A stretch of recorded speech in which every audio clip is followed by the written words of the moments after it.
Hi, அஸ்ஸலாமு அலைக்கும். இன்றைக்கி நம்ம நெல்லிக்காய் வச்சு ஒரு இட்லி பொடி மாதிரி செய்ய போகிறோம்.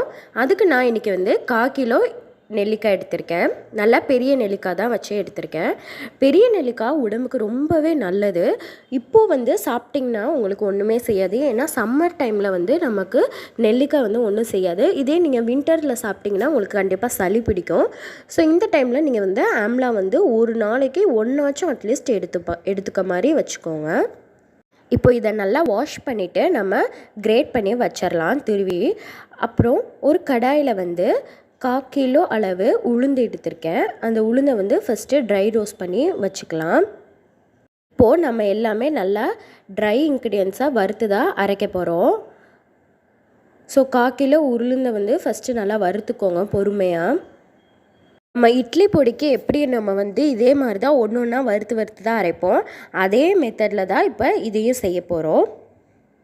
நெல்லிக்காய் உங்களுக்கு முடி வளர்கிறதுக்கு ரொம்பவே ஹெல்ப்ஃபுல்லாக இருக்கும். ஸோ கண்டிப்பாக நீங்கள் ஹேர் க்ரோத்துக்கு ட்ரை பண்ணுறவங்க நீங்கள் நிச்சயமாக ஆம்லா எடுத்துக்கோங்க. இந்த மாதிரி இட்லி பொடியாக செஞ்சிங்கன்னா இட்லி பொடி சாப்பிட்டு விரும்புகிறவங்க நிறைய பேர் இருப்பாங்க. ஸோ அப்படி இருக்கிற பிள்ளைங்களுக்கு இந்த மாதிரி நீங்கள் செஞ்சு கொடுக்கலாம். அடுத்து நம்ம கடலைப்பருப்பு ஒரு 150 கிராம் எடுத்திருக்கேன். அதையும் இப்போ தனியாக வச்சு வறுக்க போகிறோம். ஆம்லா ப்ரெக்னென்ட் லேடிஸ்க்கு ரொம்பவே நல்லது. அயர்ன் கம்மியாக இருக்குது அப்படிங்கிறவங்க கண்டிப்பாக எடுத்துக்கலாம். குழந்தைங்க இட்லி பொடி நல்லா சாப்பிடுவாங்க அப்படின்னா இந்த மாதிரி செஞ்சு கொடுங்க உங்களுக்கு. இப்போ இந்த கடலைப்பருப்பையும் நம்ம நல்லா வறுத்து தனியாக எடுத்து வச்சுக்கலாம். இப்போது இந்த 2 வறுத்ததை நம்ம ஆற வைக்க போகிறோம். ஃபஸ்ட்டு உளுந்தை வறுத்தாச்சு. அதை நிறைய ஒரு பிளேட்டில் போட்டு ஆற வச்சுருங்க. அதுக்கு மேலேயே கடலைப்பருப்பும் சேர்த்துருங்க. நெக்ஸ்ட்டு கருவேப்பிலை சேர்க்க போகிறோம். கருவேப்பிலை ஒரு 2 கொத்து இதுவுமே தனியாக நீங்கள் வறுத்து வச்சுக்கோங்க. இவ்வளோ கருவேப்பிலை போட்டிருக்கோம். அப்போ அந்த பொடி எவ்வளோ நமக்கு நன்மையானதாக இருக்குன்னு பாருங்கள்.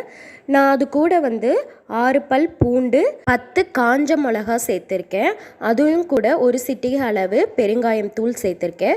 இப்போ இது நல்லா எல்லாமே வறுத்தது ஆறுனக்கப்புறமேட்டு மிக்சியில் சேர்த்துக்கோங்க. கூட தேவையான அளவு உப்பு சேர்த்து அரைச்சிக்கோங்க. அரைச்சக்கப்புறமும் நல்லா ஆறணும். அதுக்கப்புறம் நம்ம திருவி வச்சுருந்த நெல்லிக்காவை இப்போ நம்ம ட்ரை ரோஸ்ட் பண்ண போகிறோம்.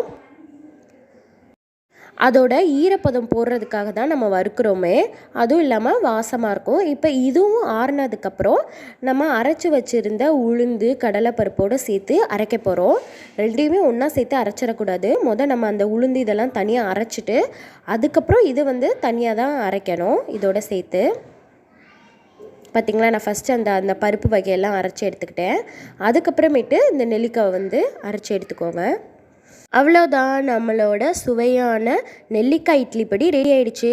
இப்போ இதை ஒரு ஸ்டெரிலைஸான ஒரு பாத்திரத்தில் போட்டு வச்சுக்கோங்க. முக்கியமாக ஒரு கண்ணாடி ஜாரில் போட்டு நீங்கள் வெளியவே ஸ்டோர் பண்ணி வச்சுக்கலாம். இது கிட்டத்தட்ட 1 மாதம் வரைக்கும் அப்படி கெட்டு போகாமல் இருக்குங்க. தேங்க்ஸ் ஃபார் வாட்சிங். இந்த வீடியோ பிடிச்சிருந்துச்சுன்னா மறக்காமல் லைக் பண்ணிட்டு சப்ஸ்கிரைப் பண்ணாதவங்க மறக்காமல் சப்ஸ்கிரைப் பண்ணிக்கோங்க. நெக்ஸ்ட் வீடியோவில் பார்க்கலாம். தேங்க்ஸ் ஃபார் வாட்சிங்.